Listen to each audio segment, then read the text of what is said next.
Good morning everyone and welcome to the Cabinet meeting. I'm Councillor Amanda Hopgood, Leader of Durham County Council and Chair of this meeting. The meeting is being broadcast live through our YouTube channel. Before we commence with today's formal business, I'd just like to cover some of the housekeeping issues for us all to follow. Please could you switch off or make silent your mobile phones.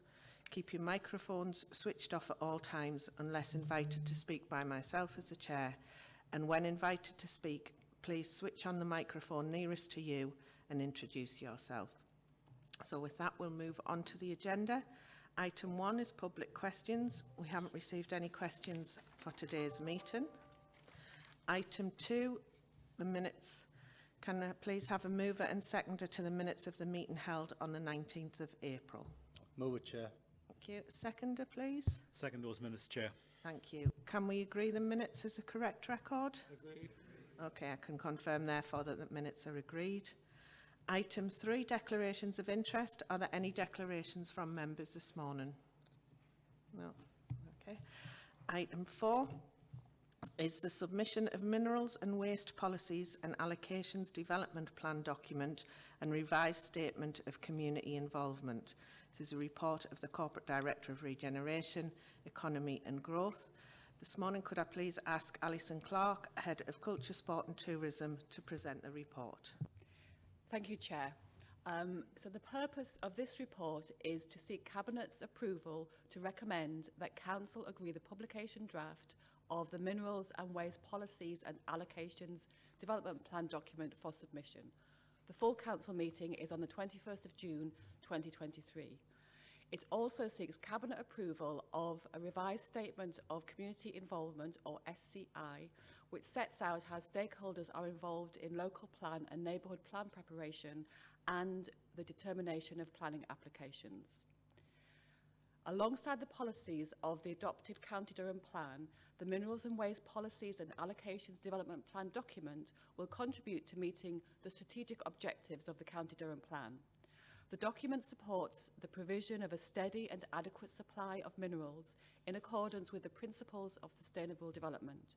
It also provides policies to support the development of a network of modern waste management facilities which will help ensure that waste arisings are managed in accordance with the principles of the waste hierarchy. The publication draft of the Minerals and Waste Policies and Allocations Development Plan document, attached at Appendix 2, was the final stage in its development, and consultation took place from the 28th of November 2022 to the 13th of January 2023. A total of 65 comments from 20 different respondents were received. More detail is set out in the Statement of Consultation at Appendix 3. All representations have been reviewed and carefully considered, and it has been concluded that, subject to a number of minor text and formatting changes shown at Appendix 4, that there are no matters arising that would prevent it from being submitted to the Secretary of State for independent examination. Therefore, subject to Council's approval, the publication draft plan will be submitted to the Secretary of State in early July for independent examination. An independent inspector will be appointed soon after, and the timescales from that point will be determined by the inspector, although we expect that the examination in public hearings will be held in the autumn. After examination and following consultation on any modifications proposed by the inspector, Council will be asked to adopt the Minerals and Waste Policies and Allocation Development Plan document. The recommendations to Council are set out in paragraph 9. The current version of the Statement of Community Involvement, which sets out how stakeholders will be involved in local and neighbourhood plan preparation and the determination of planning applications, was adopted in 2020. It has been updated to reflect changes in how consultations are now undertaken, including the increased emphasis on online events and use of social media. The recommendation is set out in paragraph 10. Thanks, Alison. Can I invite Councillor Elizabeth Scott, Cabinet Portfolio Holder for Economy and Partnerships, to move the report, please? Thank you, Chair. And before I start, I would just like to extend my thanks to the Corporate Director and all of the staff who've been involved in preparing this and the other documents that we're bringing to Cabinet this morning, because it's a vast amount of work, great complex detail, and we're very grateful for the work that's been put in. So members will recall that the County Durham Plan was adopted in October 2020. However, that was not the end of the story, and the Minerals and Waste Policies and Allocations Development Plan document being considered today gives additional detail and clarity on what is required for new development to be acceptable, providing certainty for developers and reassurance for residents. We have engaged the public and stakeholders at every stage of the Minerals and Waste DPD's development, making changes wherever we could. We are therefore confident that the document is sound and ready for the detailed scrutiny it will receive at the examination in public. I therefore recommend to Council that they agree the recommendations in paragraph 9 of the report. In relation to consultation, we are all aware that how we consult has changed over the last 2 years. New techniques have now been added to more traditional approaches, and it's right that the Council's statement of community involvement should recognise this. I therefore agree the recommendations in paragraph 10. Thanks, Elizabeth. Can I invite Councillor James Rowlandson, Cabinet Portfolio Holder for Resources, Investments and Assets, to second the report, please? Thank you, Chair. The Minerals and Waste Development Plan document will ensure we are planning for mineral extraction and waste management in order to provide the infrastructure, buildings, energy and goods the country needs. I therefore second the recommendations to the Council that they agree the recommendations in paragraph 9 in the report. As a Council, we always emphasise the importance of consultation, and I therefore welcome the changes made to the statement of community involvement, and I therefore second the recommendations in paragraph 10. Thank you, Chair. Thanks, James. Is there anyone else wishing to speak to the report? Yeah, Councillor Shuttleworth. Just a point of clarification, Chair. Just on page 81, it makes reference to it being understood that Weedale, underneath the Weedale granite of the North Pennines, it may contain lithium. It does contain lithium. Just a point, might want just to alter in there if that's okay. Thanks. Okay, thanks, John. Is there anyone else wishing to speak to the report? Okay, can we agree the report and its recommendations? Agreed. Okay, I can confirm that the recommendations are agreed. Item 5, Solar Energy Supplementary Planning Document. Again, a report of the Corporate Director of Regeneration, Economy and Growth. If I can ask Alison Clark to present the report, please. Thank you. The purpose of this report is to seek Cabinet's approval to commence consultation on the first draft of the Solar Energy Supplementary Planning Document. At a meeting on the 21st of October 2020, the Council adopted the County Durham Plan. In order to provide more detailed advice or guidance on policies in the County Durham Plan, government guidance allows the preparation of supplementary planning documents, or SPDs. SPDs are capable of being a material consideration in planning decisions but are not part of the development plan. In recent years, members have had to make important decisions on behalf of their communities about whether to grant planning permission for large solar farms around the county. The production of this SPD reflects the need for more detailed guidance for residents, businesses, officers and members as planning applications for solar farms and panels become more frequent. The consultation gives our communities a chance to shape the SPD. This will be the first consultation on the draft Solar Energy SPD attached at Appendix 2. If agreed, the consultation will be undertaken on the SPD from the 29th of May to the 9th of July 2023. All consultations are undertaken in accordance with the Council's statement of community involvement. A second draft of the Solar Energy SPD will be consulted later in the year, which will reflect comments received in the first consultation. Thanks, Alison. Can I invite Councillor Elizabeth Scott, Cabinet Portfolio Holder for Economy and Partnerships, to move the report, please? Thank you, Chair. Members will recall that the County Durham Plan was adopted in October 2020. We're now bringing forward a number of documents over the next few years which will supplement its content. The Solar Energy Supplementary Planning document will support the Council's ambition for County Durham to be net zero carbon by 2045. It responds directly to the climate emergency. It sets out guidance which will ensure solar panels are sited, designed and of a scale which does not harm County Durham's greenbelt, unique landscape character, biodiversity, heritage assets and protects our best and most versatile agricultural land. The SPD promotes best practice in public engagement and provides guidance on the approach to community benefit. As a council, we always emphasise the importance of a consultation, and we will therefore be seeking views on these documents to inform their final content. I therefore propose the recommendations in paragraph 5 of the report. Thanks, Elizabeth. Can I invite Councillor James Rowlandson, Cabinet Portfolio Holder for Resources, Investments and Assets, to second the report, please? Thank you, Chair. This document will give additional detail and clarity on what is required for solar development to be acceptable. It will help provide certainty for solar farm developers and reassurance for residents. It will also provide clarity for residents, businesses and community groups wishing to install solar panels on their premises. I therefore second the recommendations in the paragraph 5 of the report. Thank you, Chair. Thanks, James. Can I invite Councillor Mark Wilkes, Cabinet Portfolio Holder for Neighbourhoods and Climate Change, to speak on the report, please? Good morning. Thank you, Chair. Chair, this solar SPD, which we're going out to consult on, is really important. Ensuring that we as a council are welcoming to solar energy production whilst at the same time protecting important landscapes and community interests is a difficult balance.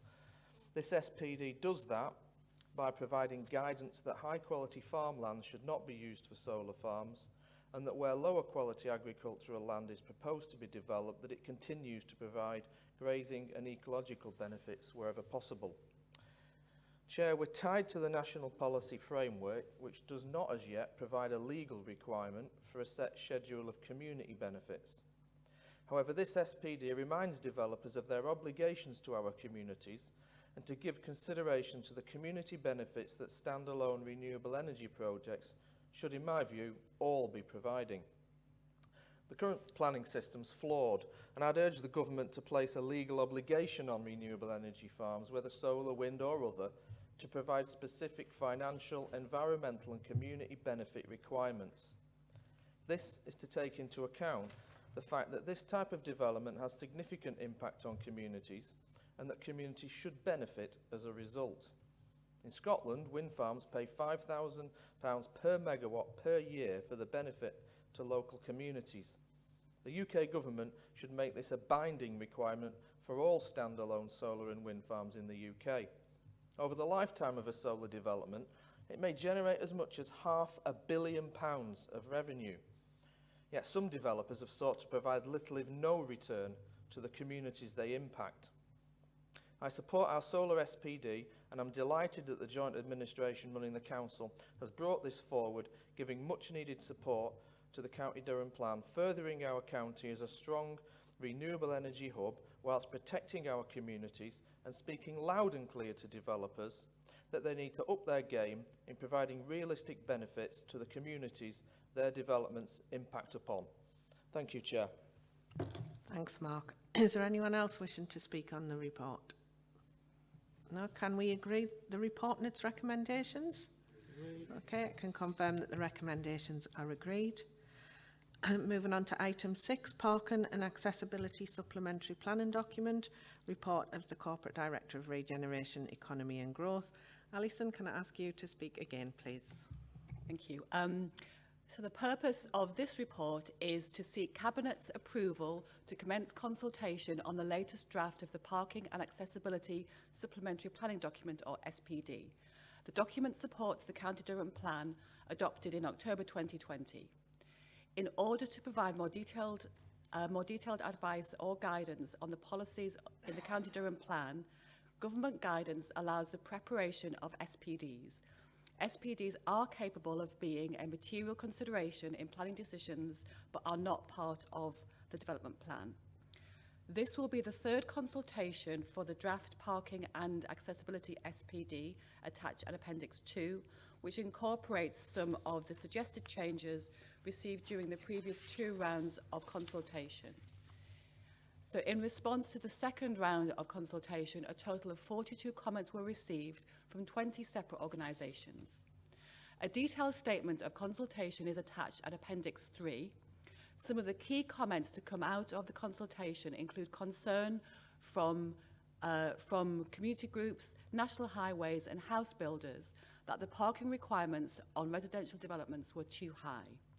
In particular, the house building industry considered it was unreasonable to not count garages over a certain size, 6 by 3 metres, as parking spaces on residential developments. Following the second round of consultation and in response to the comments made, paragraph 12 of the report sets out a number of amendments, some of which are significant. For this reason, the Council considered that a further round of consultation is appropriate. If agreed, consultation will be undertaken on the SPD from the 29th of May to the 9th of July 2023. All consultations are undertaken in accordance with the Council's statement of community involvement. Subject to the scale of the changes required after the consultation, the Parking and Accessibility SPD may be adopted using delegated powers. Once adopted, the Parking and Accessibility SPD will replace the current County Durham Parking and Accessibility Standards 2019. Thanks, Alison. Can I invite Councillor Elizabeth Scott to move the report, please? Thank you, Chair. The Parking and Accessibility Supplementary Planning document sets out guidance which will ensure new development balances the need of cyclists, pedestrians and motorists by requiring charge points for electric vehicles on all new houses, and it reflects the Council's determination to address causes of the climate emergency.